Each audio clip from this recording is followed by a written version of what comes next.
চাঁপাইনবাবগঞ্জে জমি সংক্রান্ত পূর্বশত্রুতার জেরে নারীকে হত্যা চেষ্টা। চাঁপাইনবাবগঞ্জের মহারাজপুর মিয়াপাড়ায় জমি সংক্রান্ত বিরোধের জেরে পরিকল্পিতভাবে এক নারীকে কুপিয়ে ও মারধর করে হত্যা চেষ্টার অভিযোগ উঠেছে।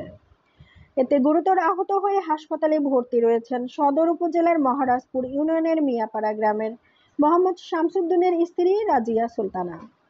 মঙ্গলবার 18 মার্চ সকাল 9:30টার দিকে নিজ এলাকায় ধারালো অস্ত্র দিয়ে এই হামলা ও মারধরের ঘটনা ঘটেছে।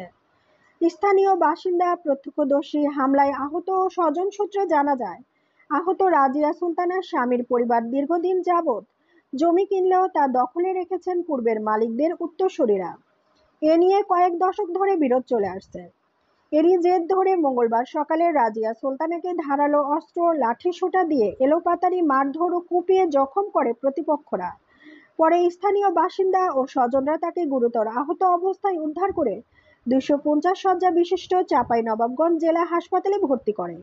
বর্তমানে জেলা হাসপাতালের মহিলা সার্জারি ওয়ার্ডে চিকিৎসাধীন রয়েছেন রাজিয়া সুলতানা। জানা যায়, দীর্ঘ প্রায় 50 বছর পূর্ব থেকে জমির সীমানা নিয়ে দুই প্রতিবেশীর দ্বন্দ্বে স্থানীয় চেয়ারম্যান মেম্বারদের সমন্বয়ে কয়েকবার গ্রাম্য সালিশ হয়। প্রত্যেকবার সালিশে প্রতিবেশী রুহুল আমিন তা প্রত্যাখ্যান করে জমি দখলে রাখে।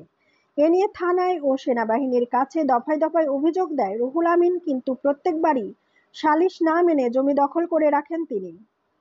চাঁপাইনবাবগঞ্জ সদর মডেল থানার ভারপ্রাপ্ত কর্মকর্তা ওসি মোহাম্মদ মতিউর রহমান জানান, মহারাজপুরে হামলা বা মারধর নিয়ে কোনো অভিযোগ বা মামলা হয়নি থানায়। অভিযোগ পেলেই তদন্ত সাপেক্ষে প্রয়োজনীয় আইনানুগ ব্যবস্থা গ্রহণ করা হবে। তাদের সাথে আমাদের জমি জমা সংক্রান্ত বিষয়ে ঝামেলা পারিবারিকভাবে।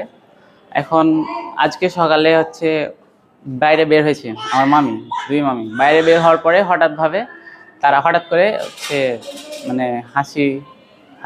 হাসুয়া লাঠি চার্জ করে, তারপরে হত্যার উদ্দেশ্যে মারতে থাকে।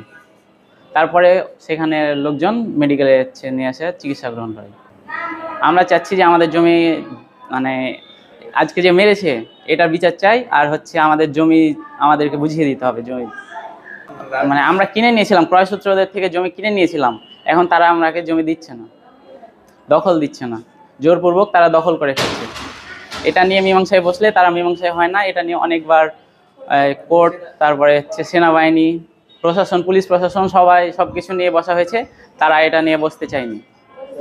বসার পরেও তারা ওরাই উল্টে অভিযোগ করে যে আমাদের জমি ওরা দখল করে খাচ্ছে। আজকে সকালবেলায় আমি আমাদের বাড়ির পিছন দিকে বের হয়েছি। তারপরে আমাদের ওই মাটি জুটির বিষয়ে ওর সাথে একটু ঝামেলা চলছিল। তখন উনি আমাদেরকে ধরেই পিটতে লেগেছে।